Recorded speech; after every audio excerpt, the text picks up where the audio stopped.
Oprečna su razmišljanja, sve u skladu kako se pristupa ili tumači ili razume biblijski tekst. Tako da, hajde da uđemo u život apostola Pavla na osnovu 2. Korinćanima poslanice, verujem da ćemo dobiti odgovore. Evo na samom početku da pročitamo nekoliko tekstova, znači svi tekstovi su iz 2. Korinćanima i posmatrajući ove tekstove posmatrajmo život apostola Pavla. Kaže, jer vam nećemo, braćo, zatajiti nevolju našu koja nam se dogodi u Aziji, kada nam je bilo preteško i preko sile, tako da se nismo nadali ni živeti. Nego sami u sebi rasudismo da nam valja pomreti, da se već ne uzdamo u sebe, nego u Boga koji podiže mrtve. Zapazite, preteško, preko sile, nismo se nadali ni živeti. Znači, kao neka vrsta pesimizma. Kaže, više smo želi da pomremo. Znate ono kada čovjek dođe u jednom trenutku i kaže, ma bolje da umrem, ne mogu više ni da živim, ni da se borim. Kao da više nema snage da se bori. Dalje kaže, jer od brige mnoge, od tuge srca napisah vam sa mnogim suzama. Kako je moguće da taj čovjek koji je pun Duha Svetoga plače i da ima mnoge suze? To su pitanja koja sam ja postavljao. Kaže, jer budući u ovom telu uzdišemo otežali. Ne znam kako u makedonskom je ovo prevedeno, ali hoće da kaže da osjeti težinu, da osjeti muku životnu, da osjeti jednu veliku borbu. Zatim, evo još nekoliko tekstova, 7. poglavlje, kaže, jer kad dođe smo u Makedoniju, opa, znači bio je, Makedoniji, vi ste privilegovani, onda morate dobro poznavati apostola Pavla. Kaže, nikakav mir nemaše telo naše. Pazite, Isus kaže, mir svoj ostavljam, mir svoj daju vam. A kaže, Pavle, nikakav mir ne, pa kako, je on povezan sa Hristom, jel veruje Hristu, jer Duh Sveti u njemu, znate, to sam ja postavio pitanje. Kaže, u svemu beše u nevolji s polja borbe iznutra strah. Kako može čovjek pun Duha Svetoga da ima strah? Kada kaže, a strašivi, neverni, oni neće ući u Carstvo Božje. O kakvom strahu se radi tu? Vi znate da mnoge biblijske knjige imaju tu hajastičku strukturu. Znate, imate početak misli, imate kraj misli i onda imate jednu centralnu misao koja objedinjuje sve. Koja je centralna misao u 2. Korinćanima? Šta mislite? Evo tekst kaže. A ovo blago imamo u zemljanim sudovima, da premnoštvo sile bude od Boga, a ne od nas. Znači, apostol Pavle kaže, ja sam ta glinana posuda, zemljani sud, ali imamo blago. Šta je to blago? Šta je to blago u zemljanoj posudi? Kaže da premnoštvo sile bude od Boga, a ne od nas. Tu je odgovor na sve muke i probleme koje ima apostol Pavle da je mogao da ide napred. Znači, ovo je blago koje imamo u zemljanim posudama. Šta radi 2. Korinćanima? To je kao jedna biografija apostola Pavla. Kaže, 2. Korinćanima nam pokazuje Pavlovu službu, a iz njegove službe srećemo Pavla kao čoveka. Šta je apostol Pavle bolje od tebi od mene? Čovek od krvi i mesa. Imao je strah, imao je nevolje, imao je suze, ali je šibao napred. Nije dozvolio da ga strah parališe. Nije dozvolio da ga teskoba, težina života zaustavi u propovijedanju evanđelja. Zašto? Zato što je bilo to blago u toj zemljanoj posudi koja predstavlja, ta posuda predstavlja tebi i mene. Mi smo obična glinena posuda.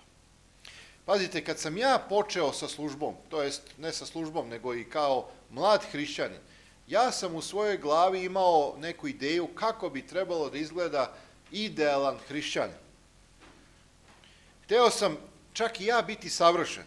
Hteo sam biti kao apostol Pavle.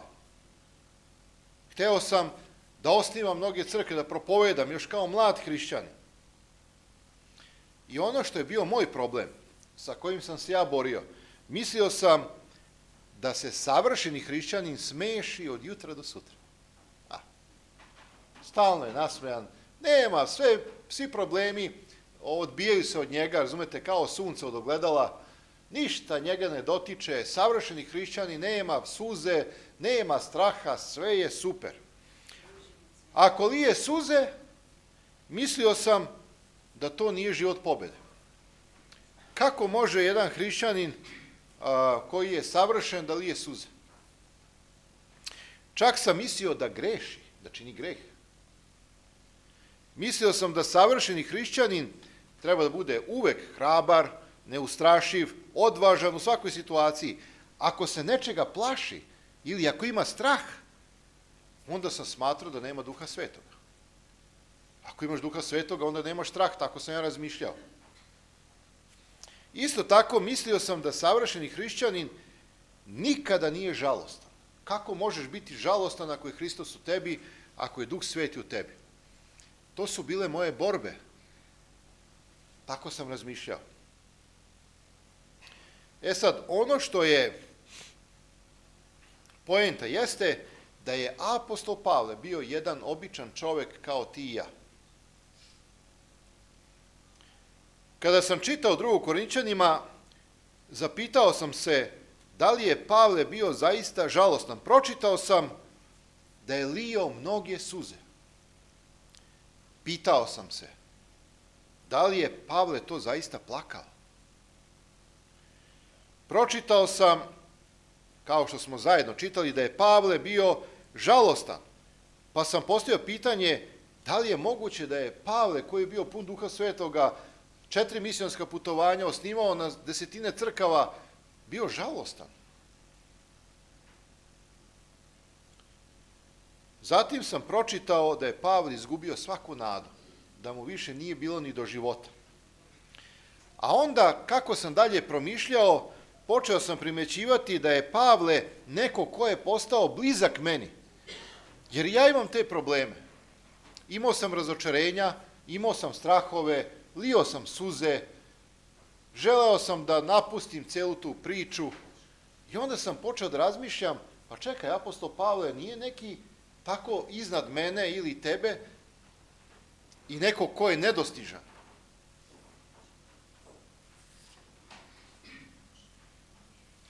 Ono što je problem jeste da mnogi od nas imaju svoju neku misao kako bi izgledao taj idealan hrišćanin. Ali tu ideju smo mi stvorili, ne Bog, ne ono što čitamo u Bibliji. To je bio moj problem. Idealan hrišćanin, onako kako sam ja zamišljao, ne postoji. Savršeni hrišćanin, kako sam ja smatrao da je bio apostol Pavle, to ne postoji. Pazite, evo nekoliko stvari da zaključimo. U Pavlu vidimo čoveka koji se bojao, je li tako? Bio sam u strahu, čitaćemo još neke tekste iz 2. Korinćanima. Ali je ipak bio hrabar. Znači imao je strah, bojao se, ali je ipak bio hrabar. Bio je uznemiren u srcu. Znači nije mu bilo lako. Znate ono, u strahu od braće i tako dalje, čitaćemo. Ali ipak imao nadu. Iako je bio progonjen, nije stao, išao je napred.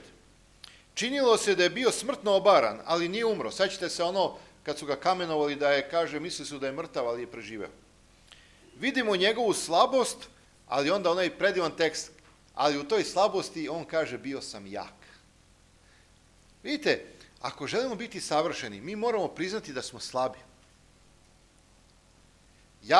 To je moje uverenje na osnovu Biblije, ja ne verujem da će ikada moći stati ovako pred Oca nebeskog i reći, evo oče, konačno sam ja sada sve pobedio, ja sam sada super, konačno sam savršen.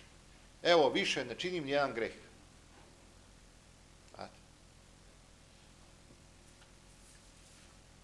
Vidimo ga da je na svome telu nosio Isusove patnje, ali Isusov život se očitao u njegovom telu. Vidimo da je bio klevetan, ali imao dobro ime. Vidite, ovo je stvarno hrišćanstvo. Samo da vas podsjetim, dolaze u hram 2 molitelja, se sećate? Jedan je bio ko? Farisej, a drugi je bio carinik. I sada Isus želi da nas nešto nauči. Dolazi Farisej i šta kaže? Podigo glavu, kaže, Bože, hvala ti što ja nisam kao ovaj. Postim 2 puta u nedelji, dajem 10. Hvala ti za ovo, hvala, ja sam sada super. I počeo se hvali. A posle njega, kaže Isus, dođe carinik, koji nehte ni oči svoje podignuti prema nebu. Spustio glavu, kaže, i bije se u prsa. I šta kaže? Budi milosti meni. I šta je zaključak? Isus pita, šta mislite, ko je ovde opravdan? A kad je opravdan, onda je i savršen.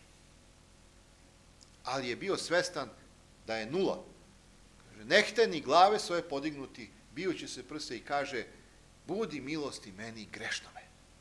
I kaže Isus, ovo je otida opravdan, a na ovome su ostali gresi. Na drugom mjestu Isus kaže, pošto kažete da vidite, kaže, greh ostaje. Hajde samo malo da uzmemo Sveta pisma ako imate, a dobro je da imate. 2. Korinčanima, 11. poglavlje. 18. stih je mene onako začudio. I kaže apostol Pavle, budući da se mnogi hvale po telu, i ja ću da se hvalim. Šta kažeš? Kako sad hoće Pavle da se hvali, kad ne treba da se hvalim? Ali šta hoće apostol Pavle? Zapazite, 23. stih, jesu li sluge Hristove? Kaže, ja sam još više.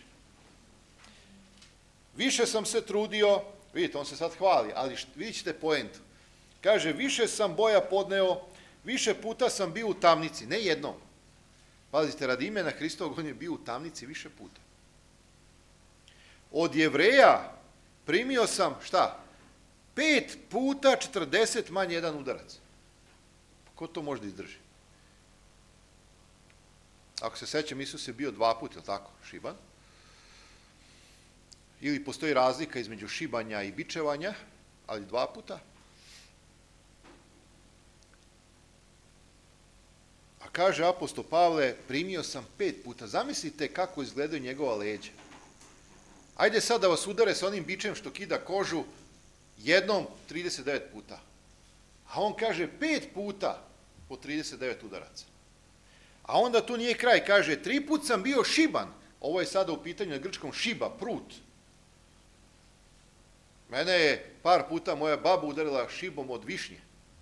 Lele. Što je to? Više sam se bojao te šibe nego kaiša. Kad tata izvuče kaiša, znate.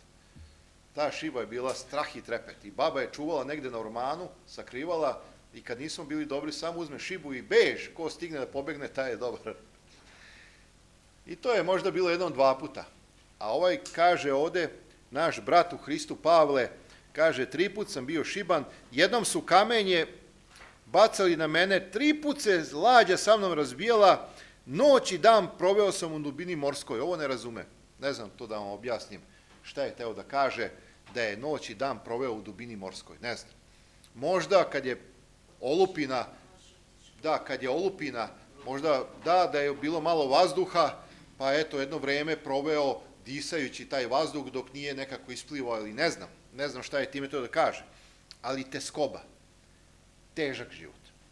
Kaže, mnogo puta sam bio u strahu na vodama, u strahu od hajduka. Kaže Isus, zašto se plašite? Neverni. Oni u čamcu, kaže, učitelju, ginemo. Kaže, što ste strašivi neverni? I on ustane i podigne ruku i kaže, ćuti, umukni. I samo se stiša vetar i more. A apostoli kažu, ko je ovaj da ga i more i vetar sluša? Pa ko je on? Taj koji je sustvaralac sa ocem, koji je stvarao to. I onda kaže, bio sam u strahu od rodbine, u strahu od neznabožaca, u strahu u gradovima, u strahu među lažnom braćom, u trudu, u poslu, u mnogome nespavanju, u gladovanju, u žeđi, u mnogom pošćenju, u zimi, u golotinji, osim što spolja navaljivanje svaki dan i briga za sve crkve. I onda on objašnjava ono zašto je rekao da će da se hvali. I onda kaže 30. stih, ako mi se valja hvaliti, čime se hvali? Kaže, svojim slabostima ću se hvaliti. Svi mi nekako hoćemo da se hvalimo našim dostignućima. Ja sam uradio ovo, ja sam postigao ovo, da bi nas ljudi cenili, kako smo uspešni, kako smo drmr, kako smo ne znam šta stekli, obogatili se i mi se hvalimo i to nam imponuje. A čime se ovde Pavle hvali? Slabostima se hvali. Slabostima. Zato je bio velik. I zato se očitovala božanska snaga u njegovom životu. Vidite, to je savršenstvo. A ne, ja sam sada dostigao, ja sam sad. Kaže taj isti apostol Pavle nekoliko sedmica pre nego što će da ga ubiju u Rimu. Kaže, ne mislih da sam dosegao. Ali šta? Kaže, ja se sežem, trčim. Naš život je život koji se seže prema Hristu. Evo recimo, ja u nedjelju završavam predavanje, krenem i recimo, ne daj Bože, desi se da ne dođem u Beograd. Da li će biti spašen? Šta će se desiti, a ja sam pun mana. Ali šta se dešava? Sve to što ja ne posjedujem, daje mi Hristos, jer sam ostao do kraja veran njemu. To se zove uračunata i data pravednost. Hristos nas oblači u bele haljine. Mi se spašavamo njegovom pravednošću. Pazite, Biblija kaže, kao što greh dođe kroz šta? Jednog čoveka. I greh uđe u sve ljude i svi sagrešiše. Znači, svi smo osuđeni na propast. Kaže, tako će pravdom jednoga svi biti pravedni. Čijom pravdom? Njegovom pravdom. Jer kaže, ko veruje Sina Božjega ima život. Ko ne veruje, nema života. Sada, šta je naš deo? Naš deo je da se sežemo. Naš deo je da se borimo. Pavle je bio u strahu, bio je u gladovanju, bio u problemima, bio je u Znači, imao je stalno probleme kao čovek, slabosti. I tim se hvali, ali je šibao napred. Znate šta je problem sa strahom? Kad nas parališe, da zbog toga ne propovedamo evanđelje. O tom strahu se govori kada kaže koji neće ući u carstvo Božje. Ne to sada kada idete ovom ulicom pa iskoči vučijak pa vas napadne, vi se uplašite. Ne uzima to Bog za greh jer se uplašili kjere. Pa ko se ne bi uplašio? Kad vidite ovake labrnje i zube ovake, pa ko se neće uplašiti? Ili kada proklizavate kolima pa recimo okrećete se na poledici, pa normalno da se uplašite. Ja sam to imao iskustvo i sećam se, toliko sam stisao volan da me je bolela podlaktica 3 dana i tetive. Od straha sam stisnuo volan, jer sam se vrteo ovako. Hvala Bogu, nije bilo ništa, ali ne radi se to o tom strahu. Nego kada poznaš Boga, kada poznaš Isusa Hrista, onda zbog straha ne prenosiš to drugim ljudima, jer se bojiš čoveka. O tom strahu se radi.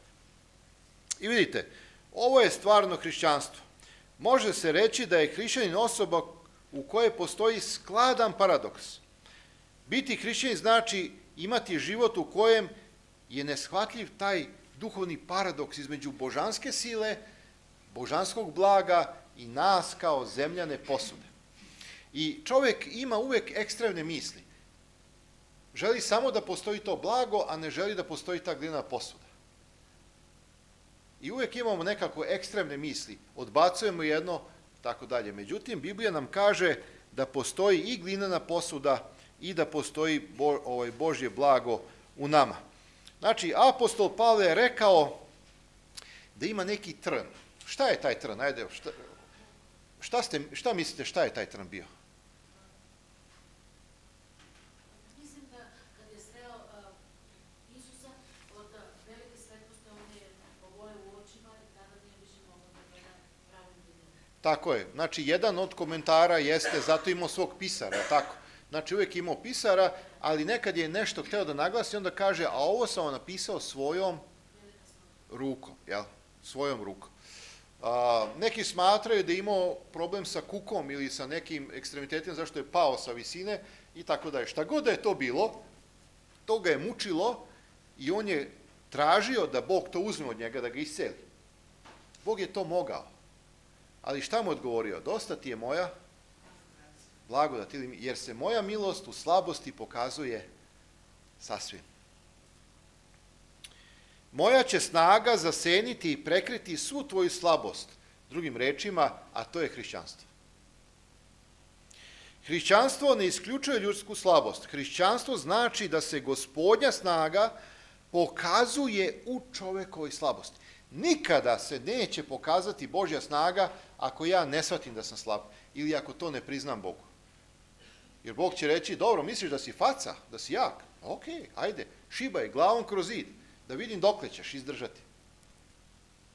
Ali kada budemo sami u našem domu i kada kažemo, Bože, budi meni milostiv, meni grešnome, tada se i naše telo ispunjava Duhom Svetim. I Bog kaže, pošto si priznao da si slab i nemoćan, evo ja sad ispunjavam te Duhom Svetim. Sad ćeš biti jak.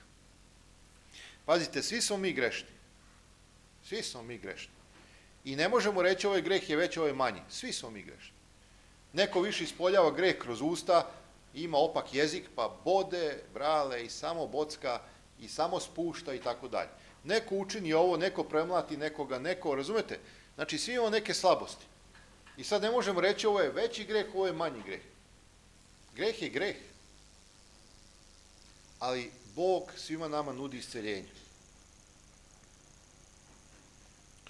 Pazite, hrišćanstvo ne uklanja veliko kamenje. Uvijek će biti kamenja, uvijek će biti neki kineski zid, uvijek će biti neka prepreka u našem životu. Ali ono podiže nivo vode. Duh Sveti nas podiže i šibamo dalje. Neće nas kamenje zaustaviti, neće nas prepreke zaustaviti, jer Duh Sveti je u nama i sa nama. I evo nekoliko lepih misli. Da li postoje nevolje? Postoje. Svi mi imamo nevolje. Ima li neko ovdje među vama da nema nevolje? Ali zašto smo još uvijek u crkvi i zašto još uvijek idemo za Hristom? Zato što smo doživjeli da je Bog dao snage da pređemo te nevolje. Da pobedimo. Nažalost, ima i onih koji su odstupili. Sećate se Dimasa. Šta kaže? Dimas me ostavi. Omilje mu svet. Drugim rečima, nije mogao da izdrži taj pritisak kojeg je nosio apostol Pavle. Ili recimo, zašto je apostol Pavle napisao Jevrejima poslanicu? Svaka poslanica je napisana sa nekim ciljem. Zašto Jevrejima? Šta je bio problem Jevreja u to vreme? Koji su bili hrišćani? Počeli su da sumnjaju u Isusa Hrista, da li je on zaista božanski, da li je on taj Mesija.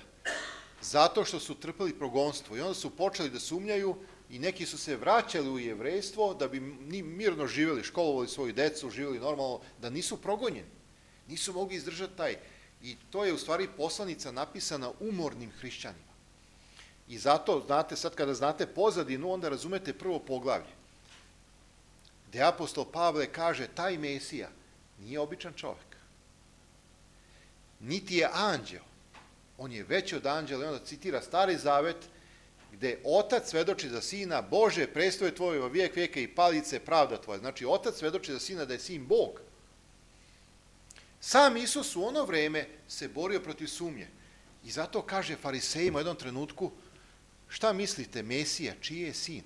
Sećate se? A šta oni, ko iz rukava? Pa kaže, Davidov. A Isus zna to da postoji pitanje. A onda im kaže, a šta mislite, kako je David Duhom Svetim nazvao njega Gospodom? I onda citira, kada je rekao, reče Gospod, Gospodu mome, sedi meni s desne strane. Kaže, ako ga nazva Gospodom, kako mu može biti sin? I taj dan začutaše i ništa ga više nisu smeli pitati. Tako je apostol Pavle piše Jevrejima poslanicu da pokaže da je Isus veći od anđela. Jer kaže, kad je otac rekao anđelu, sedi meni s desne strane? Nikada. Ali sinu je rekao. Zato što je sin sustvaralac. Zato što je jednak ocu. Zato što je sam Isus rekao, ja i otac smo homoiusija. Jedno, iste supstance. Bukvalan prevod sa grčkog. Što znači, ako je otac večne supstance, onda i sin. I druga stvar, da nije jednak, nikad ne bi mogao da kaže sljedeću rečenicu. Da svi poštuju sina kao što oca poštuju. Ja sad kad bi rekao da svi mene poštujete kao oca, došao bi pastor, rotio za uvo i kaže, ajde, kući. Ne može to čovjek da kaže. Da ja tražim da vi mene poštujete kao oca nebeskog. To je idolopoklonstvo, to je hula. Ali to je mogu da kaže Isus. Jer kaže, ko ne poštuje sina, ne poštuje ni oca koji ga je poslao. Vidite. Da li postoje kušanja? Svi se mi kušamo svaki dan. Znate, đavo ima demoni, jel tako?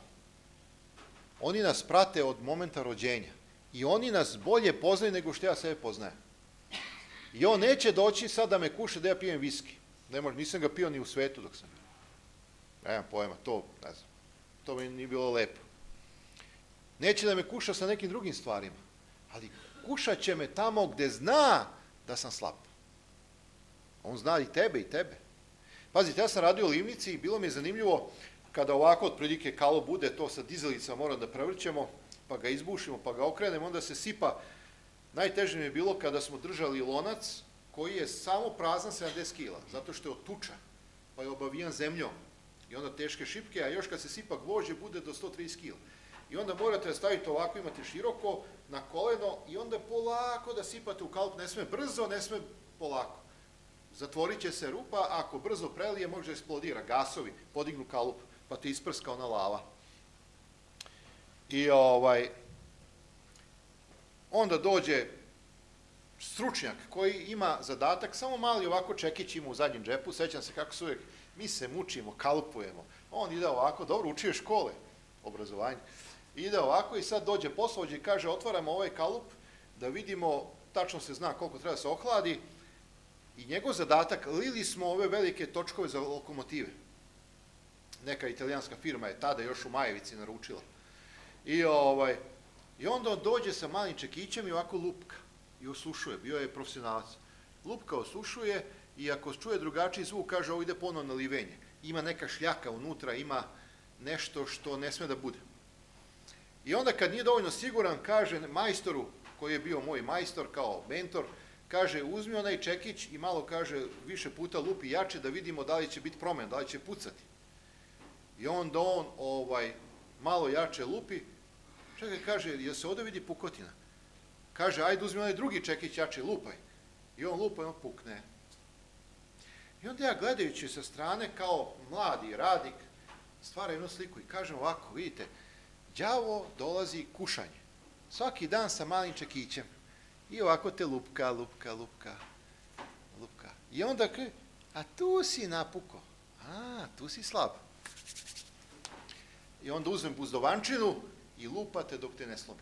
Jer tu si slab.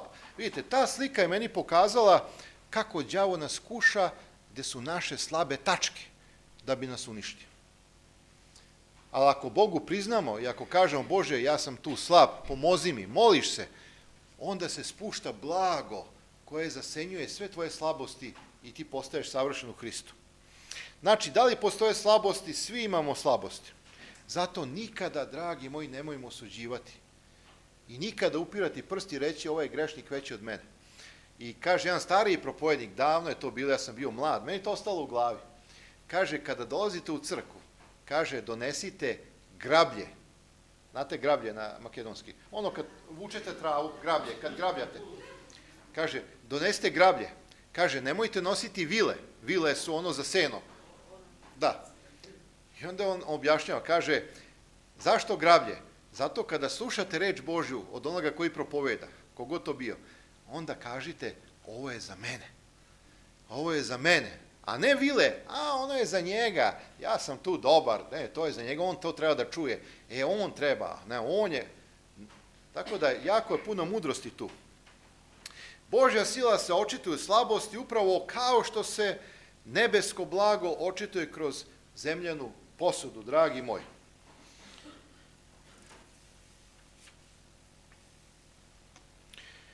Vidite, to je taj paradoksalan duhovni život. Znači, još jedno napominjem, mi smo grešni ljudi, imamo grešno palovu ljudsku prirodu i ne možemo ništa učiniti u svojoj sili, u svojoj snazi, u svojim dostignućima da bismo pobedili silu greha. Samo jedna digresija. Imate Rimljanima poslanicu 7. poglavlju. Se sećate šta je tu Pavle pisao? Govorio je o zakonu greha. I kaže Pavle, hteti imam u sebi, je li tako? Hteti imam volju, ali dobro učiniti ne nalazim. Zašto? Zato što postoji zakon greha u udima mojim, u telu, koji čini da ne mogu. Evo recimo, zapazite sad da objasnimo, kaže postoji jedan drugi zakon, a to je zakon duha u Isusu Hristu koji pobeđuje zakon greha. Znači, samo zakon može da pobedi zakon. Samo zakon. Znači, zakon greha koji je u nama 24/7, znači ceo dan. On je tu dok god Isus ne dođe i dok god se ne preobrazimo i ne odemo u slavu. Može da pobedi samo zakon duha koji je u Hristu. Evo recimo, ja mogu da imam volju i da kažem pred vama, ja imam volju da držim sat vremena ovu Bibliju ovako. To je moja volja, ja to želim. Šta će se desiti za 15-20 minuta? Ja imam volju, ali šta će oboriti tu moju volju?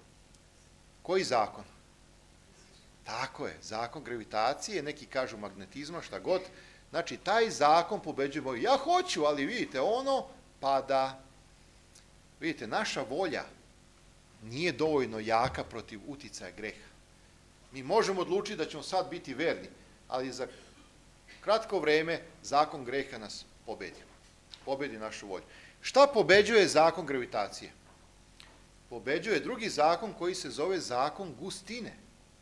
Znači, uzmete balon, naduvate ga helijumom, to smo mi radili u vreme Božića, pa je to gruvalo. Znači, stavimo fitilj, pa to gruva, onda nas policija vije, kad smo bili klinci. I jer su se ljudi bojali, to kad grune, to se tresu prozori. Tako. Znači, helijum ili zakon gustine pobeđuje zakon gravitacije.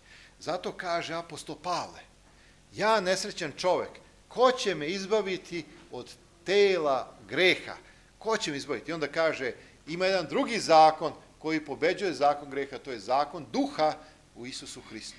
Samo zakon duha u Hristu može da pobedi zakon greha. I evo taj tekst koji sam već spomenuo, 2. Korinćanima 12:9 kaže, i reče mi, dosta ti je moja blagodat, jer se moja sila u slabosti pokazuje sasvim. Dakle ću se najslađe hvaliti svojim slabostima, da se u mene useli sila Hristova. Nije sramota kada dođeš kod sestre ili kod brata i kažeš, ja sam stvarno, ajde se molimo Bogu ili šta ja znam. Ispovedanje greha je dobra stvar, ali ne u smislu da sestra ili brat mogu da oproste, samo Bog. Ali je dobro. Sada, nažalost, zato što mi onda ljudi izbegavaju da se otvore, jer će to da se proširi i onda svi će reći, ja vidi, ovaj dolazi u crkvu 20 godina, a znaš šta je on rekao, šta ima probleme? Onda počne. Zato se ljudi zatvaraju i muče se sami sa sobom i neće niko više nikom ništa da priča, zato što prosto mi to ne cenimo. Umjesto da kažemo, brate, hvala ti što si mi to rekao, zaista si velik u Hristu, a ne mi kažemo, vidi kakav je, umjesto da cenimo to, jer Hristos to ceni. A to bi učvrstilo našu zajednicu. Onda bi se više grlili, više bi se poštovali, zato što sam ja, koji danas stojim ovde, najveći grešnik među vama. Ali ima Hristova blagodat. Nešto što je neshvatljivo često, ali kaže, kada sam slab u slabosti, se može jedino useliti Hristos. Dok je naš ego jak, ja sam faca, ja sam neko, ja sam... Znate šta ima? Ja nekad dođem pa mi kaže jedan vernik, kako ti možeš, što mi kaže, ja sam 50 godina u crkvi. Znaš ti kako? A stanimo na žur, ima da te pojede. Ste doživjeli to? Pa čekaj, da ti čitaš Bibliju, brate. Ali je bitno da je on 50 godina, a probaj s njim da se nešto zameriš, gotov si. Evo vidite, tu je problem. Mi moramo učiti iz Biblije, moramo se učiti iz života, evo recimo apostola Pavla i ono šta nas Božja reč poučava. Pazite, hvala Bogu što je Gospod sjao, izbijao iz apostola Pavla. On nije bio čovek bez osjećaja. Nije njemu bilo lako. Ali je razumeo tu veliku borbu koja se odvija između Hrista i Sotone. I sve muke njegove koje ima, on je razumeo zašto se dešavaju. Zato što s jedne strane đavo hoće da ga zaustavi, jer je vršio veliki uticaj. Apostol Pavle iza sebe ostavio duboku brazdu u svom životu, koja se vidi iz kosmosa. Debelu brazdu. Neće svako od nas ostaviti i to je normalno. Ali svako mora ostaviti neki trag iza sebe. Svako mora nešto ostaviti iza sebe. Jer na to smo pozvani. Sve mogu Isusu Hristu koji mi moć daje. I onda kaže, radujte se i opet vam velim, radujte se. Kako je moguće da nas poziva na stalnu radost, a bio u tugama, bio u suzama, bio je u progonima, bio u strahu i tako dalje, i tako dalje. Evo, da definišemo to stanje. Znači, Pavle se nije neprestano radovao, znate, on stalno da se smeje, neko bi rekao, pa on je poludeo. Znači, ne. Znači, Pavle se nije neprestano radovao, niti se neprestano žalostio, znači da je stalno bio žalostan. Već se u svojoj žalosti i nevoljama neprestano, i dajte mi primer sada. Gde je očito ovaj primer, nije bio sam, Pavle i Sila, se sećate? Oni propovedaju, dođu ovi, izmlate ih, vežu ih u lance i u tamnicu. I stave ih u klade. Je li tako? Razumete? Da, okovi. Znači, to je kada sedite na podu, pa su noge napred i ruke napred, u tom položaju sedite ovako. A njihova leđa puna krvi, sukrvice, pacevi, miševi, donja tamo. I pazite, u tom stanju, osramoćeni, oni nisu postavili pitanje, čekaj Isuse, čekaj, pa zašto ti ovako nas stalno ponižavaš i ovako mi prolazimo? On nije to ovako rekao, da? Pa da vrši kalkulaciju kao matematiku, ti meni, ja tebi. Mogu je apostol Pavle kaže, ako sad preživim, Isuse, ćao, ja odo ispod neke palme da pijem kokosovo mleko, ja idem u penziju, meni je dosta. Mogu to da kaže Pavle? Pa mogu je. A šta radi Pavle i Sila? Šta oni rade u tamnici? Pevaju. Slave Boga. Zbog čega? Jesu oni nalaze u nekoj palati? Zbog čega? Kako je moguće? Pazite, telesan čovek ili prvorođeni čovek ovo ne može da razume. Samo drugorođeni ovo mogu da razumeju. I šta se onda dešava kada Pavle i Sila slave Boga u kladama? Bog šalje, otvara nebo i šalje anđela. Tamnica se, šta? Zatresla. Temelji su se pomerili. Kaže, pomerili se temelji. Kaže, okovi i klade su pale. I šta kaže anđeo? Idite i nastavite da radite ono što ste radili. Pazite šta se dešava. Ja sam bio propovednik, neću imenovati okrug, i ima jedan brat koji radi 600 hektara zemlje. Paprika, crvena paprika. Ugovor sa Slovencima da dođu i da se napuni 12 šlepera iz prve ruke. Oko 380.000 evra je trebalo da dobije na ruke za tu papriku. Otprilike toliko se seća. Noć ili dan pre nego što su ovi trebali da dođu i da beru papriku bez mane, znači čista lepa paprika, udario oluja i led. I sad evo ovako, imate njegova, on je sve otkupio i arenda, znači ovako mu je sve, on je pokazao meni kartu. I onda tu ima oko 600 hektara u jednom komadu. Kaže, kao da si stavio šestar i ovako napravio krug, znači malo komšija, ovako, led mi je sve uništio. Kaže, kada ja dajem 10, moja žena kaže, neću da imenujem sad ime, kaže, mužu moj, si ti to dobro preračunao? Pa kaže, valjda jesam. Kaže, evo još par hiljada evra, da slučajno ne zakinemo Boga. I ja dolazim i on kaže, ti si pastor. Zašto mi se to desilo? Kad Bog kaže, zapretit ću proždrljivcu i neću dati i napredovat ćeš i bit ćeš blagosloven, a mi već to ceo život radimo. A ovi okolo hulnici niti daju 10 darove, niti slave Boga, njima ništa skoro štete nije bilo. I to je istinito što on kaže. I ja kažem, brate moj, ja nemam odgovor. Kaže, konačno da mi neko ne filozofira. Nemate odgovor. Kaže, Zorane, znaš šta smo ja i žena moja odlučili? Mi smo, kad se taj dan desilo, mi smo rekli radnicima, idite svi kući. Svi kući. I kaže, ostali smo, uzeli smo post. I kaže, čitali smo psalme i slavili Boga. I odlučili smo da nećemo da kažemo ni jednu reč protiv Boga.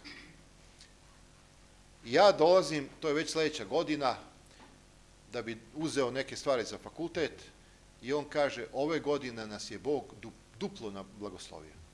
Duplo. A pazite, nije mala šteta. Nije mala šteta.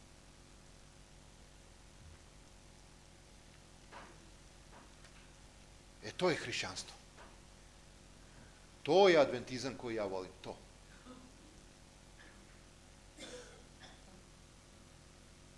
Smešak zna da postoji dok još uvijek teku suze. I to je taj paradoks. I još jedan primer straha. Da li se sećate šta nam Biblija kaže kada su posle Hristovog vaskrsenja učenici bili u gornjoj sobi? Zašto su se oni sakrivali u gornjoj sobi? Koji je bio razlog? Kaže, zbog straha jevrejskog. Drugim rečima, bila je hajka na apostole, hteli su da ih pohvataju, da ih pobiju, da ih pozatvaraju, da završe tu priču. To je bilo naređenje. Hajde, evo, Isus je završio, počeli su priče da je vaskrsao, oni kažu to je laž, evo ovi sad nešto, ajde, kaže da završimo s tom pričom. I kaže, oni su bili u gornjoj sobi zbog straha jevrejskog. Vidite, to je strah koji parališe. Nisu bili upotrebljivi, nisu ništa mogli da urade za Hrista, jer su bili paralisani, bojali su se za svoj život. A onda dolazi izlivanje Duha Svetoga. Je li tako? Pitanje za razmišljanje. Kad se izlio Duh Sveti na njih, šta im je Duh Sveti doneo?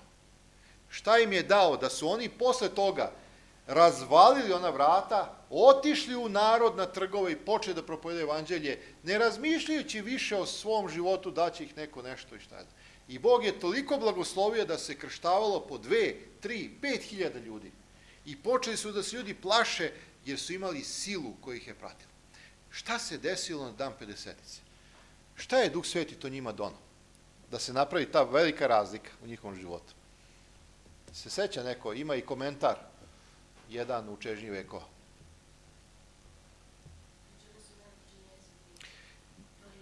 Dobro, to je znak, ali sila, tako je, znači sila, ali šta je ta sila? Hajde da je definišemo. Duh Sveti im je dao silu, ali šta je ta sila? Ljubav. I lepo postoji komentar, kaže, Duh Sveti je izlio na učenike ljubav prema Hristu i ljubav prema braći. I ta ljubav pobeđuje strah i svoju brigu za svojim životom. Ta ista ljubav koja je učinila kad je Savle postao Pavle, je učinila da on uopšte ne razmišlja, čekaj, aha, ja ću da krenem sa Hristom, Isus mi se javio, ali on uopšte nije počeo da razmišlja, a šta će biti sa mojim nasledstvom u Jerusalimu? Oni će to sve oduzeti od mene. Šta će reći moj otac i majka koji su davali silne pare da se školujem kod Gamalaila, kako se zvao, Gamalailo i Hilala? 1 na 1, to je bilo mnogo para. I apostol Pavle poznavao, pazite, Bog je njega pripremao. Apostol Pavle zato piše ovakve poslanice, jer je razumeo ceo koncept Starog Zaveta. Samo mu je u trenutku jednom falila još kockica Isus Hristos, da bi sve shvatio. I pazite, kad je on krenuo da propoveda, on je već prve subote počeo da propoveda. I njegov život je krenuo, on nije više razmišljao o sebi, nasledstvu, o šta će ko reći, komšije, prijatelji, rodbina, otac, majka. On je krenuo i ne razmišlja više. I Bog je blagoslovio. Ljudska slabost ne ograničava Božju snagu. Evo da definišemo ukratko sve ovo što smo rekli večeras. Savršeni smo u Hristu. Znači, da li možemo biti savršeni? Možemo biti savršeni u Hristu. Šta to znači? Blago u našoj zemaljskoj posudi. To je u našem grešnom telu. Iako smo i dalje grešni i slabi, i mi priznajemo slabosti, to je pala grešna ljudska priroda, zemljana posuda. Znači, možemo biti savršeni kada priznamo da smo slabi i da smo nemoćni. Ne možemo nikada svojim delima, svojim naporima, svojom nekom verom, svojim ljudskim dostignućima dostići savršenstvo. Jer tada blago neće biti u nama. Ako nema blaga, nema savršenstva. Nema odobravanja od neba. Jer Bog nas ostavlja i kaže, hoćeš sam? Znate, meni je moj otac jednom rekao, kad sam ja sam teo njega da iznenadim. I sa 15 godina bila je jedna peglica auta, sećate se peglica sa 3 klipa. I sad će ja njega da iznenadim, a ja nisam još bio dorasto da ja mogu da uradim generalno, sam. I kad je on otišao ujutro na posao, ja odmah u radno delo, otvorio radionicu, ugurao peglicu, otvorio raskopusu, izvodio rukama motor, nije to bio nikakav problem, i ja ga rasklopio, i sad ja uzeo radilicu i treba da promenim ležaj, a taj ležaj kad se stavi ovako na radilicu treba svojim padom, tolika je to tolerancija, svojim padom da na uljanu radilicu da prođe. A ja nešto još ga udaram čekićem i ono odvali ono olovo i sve. Kaže, tata, pa što misliš da sad? Pa čekaj, zašto ti misliš da mora? Evo uništio si, evo napravi si nam trošak, mi sad moramo kupiti taj novi deo i tako dalje i tako dalje. Znate, mi nekad mislimo, idemo glavom kroz zid, a tata dođe, pa ja ću da ti pomognem. Trebao si još malo da učiš. Što srljaš? Imam osjećaj da tako nekada Bog nas posmatra, da mi srljamo našom silom, našom snagom, a Bog sedi ovako i kaže, pa dobro, hajde vidim dok ćeš. I onda kad udarimo glavom u zid, kad počne sve da nas boli od toga kako nas ovaj život šiba, mi kažemo, Bože, oprosti, eto, ajde pomozi mi. A Bog kaže, pa jedva čekam da ti pomognem. Ali ja poštujem tvoju slobodnu volju. Evo vidite, sve mogu Isusu Hristu koji mi moć daje. Ovo je ono što sam želeo večeras da podelim sa vama, neka vas Gospod blagoslovi, da uvek imamo Hrista pred nama i da shvatimo da bez Isusa Hrista, šta je rekao Isus Hristos? Bez mene ne možete činiti ništa. Hajde da shvatimo koliko nam je potreban Hristos i da sa njim idemo napred. Amin.